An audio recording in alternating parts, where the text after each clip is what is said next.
নমস্কার, শুভ সন্ধ্যা সুপ্রিয় দর্শক। আজকে আমাদের আলোচনার বিষয় হচ্ছে আয়ের উৎস বুঝতে শেখা।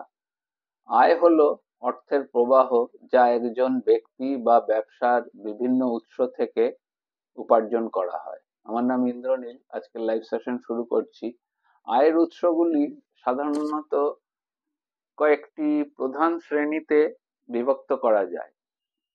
বিভিন্ন ধরনের আয়ের উৎস সম্বন্ধে আজকে আলোচনা করা হবে। যেমন প্রথমে বলি সক্রিয় আয়, অ্যাক্টিভ ইনকাম। সক্রিয় আয় বলতে সেই আয় বোঝানো হয় যা আপনি সরাসরি শ্রম বা সময়ের বিনিময়ে উপার্জন করেন। যেমন সেটি বেতন হতে পারে, মজুরি হতে পারে, চাকরি বা সেবা প্রদান করে আপনি পান। দুই হচ্ছে ফ্রিল্যান্সিং, নির্দিষ্ট প্রকল্প এবং কাজের ভিত্তিতে এই আয় করা যায়। তারপরে ব্যবসার লাভ, ব্যবসায়িক পরিকল্পনার মাধ্যমে আপনি আয় জেনারেট করা। তিন হচ্ছে প্যাসিভ ইনকাম বা প্যাসিভ আয়।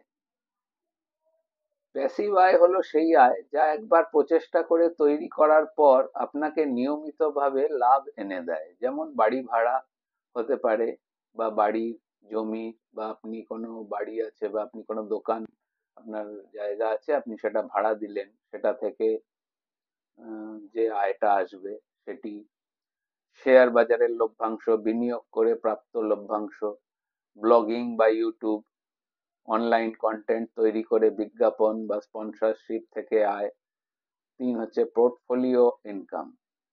এটি বিনিয়োগ করে অর্জিত আয় হয়, সাধারণত দীর্ঘমেয়াদী এটি বৃদ্ধি পায়। যেমন স্টক মার্কেট বিনিয়োগ, শেয়ার কেনা বেচার মাধ্যমে লাভ, বন্ড মিউচুয়াল ফান্ডের সুদ বা বিনিয়োগের মাধ্যমে যে লাভ হয় সেইটি, বা রিটার্ন পান সেটি।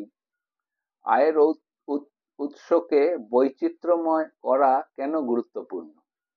আর্থিক নিরাপত্তা একটি উৎসের জন্য খুবই নির্ভরশীল, এবং তা থেকে বিভিন্ন উৎসর মাধ্যমে আপনি যদি আয় করেন তখন অর্থনৈতিক স্থিতিশীলতা বাড়ে, সঞ্চয় এবং বিনিয়োগের সুযোগ বাড়ে। অতিরিক্ত আয় ভবিষ্যতের জন্য সঞ্চয় ও বিনিয়োগ করতে সাহায্য করে। স্বাধীন জীবনযাপন, প্যাসিভ ও পোর্টফোলিও আয়ের মাধ্যমে আর্থিক স্বাধীনতা অর্জন করা সম্ভব হয়। একটি সফল আর্থিক ভবিষ্যৎ গড়তে গেলে বিভিন্ন আয়ের উৎস সম্বন্ধে আপনাকে ভালোভাবে জেনে রাখা দরকার। সক্রিয় আয়ের পাশাপাশি আপনার প্যাসিভ পোর্টফোলিও আয় তৈরি করলে ভবিষ্যতের জন্য আপনি আর্থিক নিরাপত্তা নিশ্চিত করতে সম্ভব হবেন এবং সফল হবেন। তো আজকের আলোচনা এই পর্যন্তই। আমার লাইভ সেশনটিকে যত বেশি সম্ভব হোক শেয়ার করুন, এবং অবশ্যই কোনো টপিক সম্বন্ধে আলোচনা শুনতে চাইলে সেটি আমাকে লিখে জানান, আমি উপস্থাপন করার চেষ্টা করব। সকলে ভালো থাকবেন। ধন্যবাদ। নমস্কার।